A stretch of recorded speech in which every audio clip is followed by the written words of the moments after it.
दोस्तों, history memory flash card की इस ऑडियो श्रृंखला में आप सभी का बहुत बहुत स्वागत है और मैं आपका गाइड उजांक आज प्राचीन भारतीय इतिहास के स्रोत यानी सोर्सेस ऑफ एंशिएंट हिस्ट्री के बारे में बात करूंगा। जब हम भारतवर्ष की बात करते हैं तो यूनानी इसे इंडिया कहते थे और मुस्लिम इतिहासकारों ने इसका नाम हिंदुस्तान कहा। वहीं जैनी इसे जम्बू द्वीप के नाम से जानते थे। साक्ष्यों से पता चला है कि राजा दुष्यंत के पुत्र भरत के नाम पर इस देश का नाम भारतवर्ष पड़ा। पर इतिहास साक्ष्यों के आधार पर एनालिसिस करता है, उसका विश्लेषण करता है। मेमोरी फ्लैश कार्ड के कुछ महत्वपूर्ण बिंदुओं से मैं आपको परिचित कराने जा रहा हूँ। प्राचीन भारत के इतिहास को जानने के लिए मुख्यतः 3 स्रोत हैं, 3 सोर्सेस। पहला साहित्यिक साक्ष्य जो लिटरेचर के थ्रू आता है, पुरातात्विक साक्ष्य और तीसरा विदेशी यात्रियों का विवरण। तमाम विदेशी यात्री विश्व के एक हिस्से से दूसरे हिस्से जाते हैं उनके विवरण के आधार पर। याद रहेगा, ये तीनों पॉइंट बहुत महत्वपूर्ण है। तो इस पहली श्रृंखला में मैं आपसे बात करने जा रहा हूँ साहित्यिक स्रोत के बारे में। साहित्यिक स्रोत 2 प्रकार के हैं। एक जो धार्मिक साहित्य है जिनकी आगे चलकर धर्म के साथ स्थापना होती है, और दूसरा धर्मनिरपेक्ष यानी जिसे हम लोग लौकिक साहित्य कहते हैं, जो उस समय के समाज के बारे में रिप्रेजेंटेशन देता है। चलिए, धार्मिक साहित्यों की यदि बात करें तो इसके अंतर्गत ब्राह्मण एवं ब्राह्मणेतर ग्रंथ आते हैं, जैसे वेद, पुराण, उपनिषद, रामायण, महाभारत, स्मृति ग्रंथ। ये सभी जो है वो ब्राह्मण साहित्य के अंतर्गत आते हैं। इसमें जैन और बौद्ध रचनाएं भी शामिल होती हैं। याद रहेगा। आइए अब हम वेदों के बारे में बात करते हैं। वेद भारत के प्राचीनतम ग्रंथ हैं और इनका संकलन कहा जाता है कि महर्षि वेदव्यास के द्वारा किया गया और इनकी संख्या 4 है।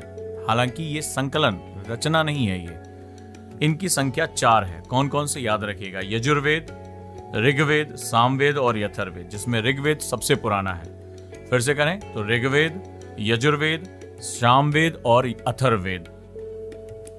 ऋग्वेद के बारे में बात करते हैं तो ऋग्वेद में 10 मंडल हैं, 8 अष्टक हैं, इसके साथ साथ 1028 सूक्त हैं और माना जाता है कि इनकी रचना 1500 से 1000 ईसा पूर्व हुई।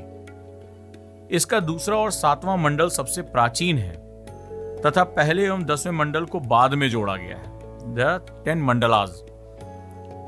ऋग्वेद के 9वें मंडल में सोम रस की चर्चा है तथा 10वें मंडल के पुरुष सूक्त में पहली बार वर्ण व्यवस्था का उल्लेख मिलता है। हालांकि ये बात ध्यान रखिएगा कि 10वां मंडल बहुत बाद में जोड़ा गया, यानी उस समय की जो सामाजिक सेगमेंट्स थे उसके साथ इसको जो है बनाया गया। ध्यान रहे कि इसी में ही गायत्री मंत्र जो बहुत ही फेमस है और वामना अवतार यानी कि विष्णु का जो बौना अवतार था उसकी जो चर्चा है उसका उल्लेख यहीं से मिलता है। सामवेद की बात करते हैं तो सामवेद भारतीय संगीत का जनक है, बहुत ही महत्वपूर्ण है। जो इंडियन म्यूजिकल सिस्टम है उसका जनक माना जाता है। इसमें से अगर हम बात करें तो 1549 श्लोक हैं, उनको ऋचाएं कहा जाता है। मात्र 75 ही नए हैं, बाकी सब ऋग्वेद से ही लिए गए हैं और ऋग्वेद का ही जो है ये विस्तार माना जाता है। क्या इसमें विषय है? इसमें यज्ञों के अवसर पर गाए जाने वाले मंत्रों का संग्रह है, याद रखिएगा। तीसरा है यजुर्वेद।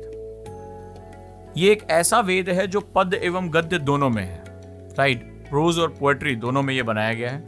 इसमें यज्ञों के नियमों एवं विधि, कैसे यज्ञ किए जाने हैं, उनके विधानों का वर्णन मिलता है और यह 2 भागों में विभाजित है। ध्यान से सुनिएगा, 2 भागों में विभाजित है, कृष्ण यजुर्वेद और शुक्ल यजुर्वेद, राइट। शुक्ल यजुर्वेद के रचयिता वाजसनेयी के पुत्र याज्ञवल्क्य हैं, अतः इसे वाजसनेयी संहिता भी कहा जाता है। यजुर्वेद के शुक्ल यजुर्वेद को वाजसनेयी संहिता भी कहा जाता है। बहुत ही महत्वपूर्ण ये इंफॉर्मेशन है। अगला है अथर्ववेद। अथर्ववेद में 20 मंडल, 731 ऋचाएं हैं और इसका मुख्य विषय जो है बहुत महत्वपूर्ण है, तंत्र मंत्र, जादू टोना, रोग निवारण, विवाह, राजकर्म, ये सारे जो महत्वपूर्ण विषय हैं जो आजकल तंत्र मंत्र से संबंधित हैं और आजकल देख सकते हैं कि इसका काफी दबदबा भी आपको दिखाई पड़ता है, वो इसके प्रमुख विषयों में से एक हैं। तो दोस्तों, ये रही वेदों के विषय में जानकारी।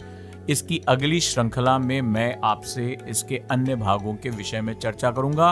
अपने दोस्तों को ये निशुल्क ऑडियो ऐप शेयर करते रहें। बहुत से बच्चों ने मुझसे कहा, तो नियरली अगस्त जो आपका सेकेंड वीक होगा वहां से मैं इसको शुरू कर रहा हूं, जो है आंसर राइटिंग कोर्सेज। फीस हमने काफी कम रखी है, काफी जो बच्चे जैसे जो मार्केट में आंसर राइटिंग कोर्सेज में बहुत ज्यादा फीस है, तो मैं जल्दी इसके साथ आ रहा हूं। लेकिन इसमें मैं लिमिटेड स्टूडेंट की ही एंट्री लूंगा, सभी की नहीं, क्योंकि ये हमारे लिए बड़ा एक हैक्टिक सेगमेंट होता है। तो मैं बहुत सीमित छात्रों को अपने साथ आंसर राइटिंग प्रैक्टिस में लेकर चलूंगा और उनको फनलिंग सिखाऊंगा। फनलिंग सीखने के बाद तो फिर आप हायर लेवल पे जो है वो जा सकते हैं। और इसमें सभी बच्चे, उनको लगेगा कि अभी हमने बेसिक पढ़ा है, अभी हम कॉन्सेप्टर में हैं।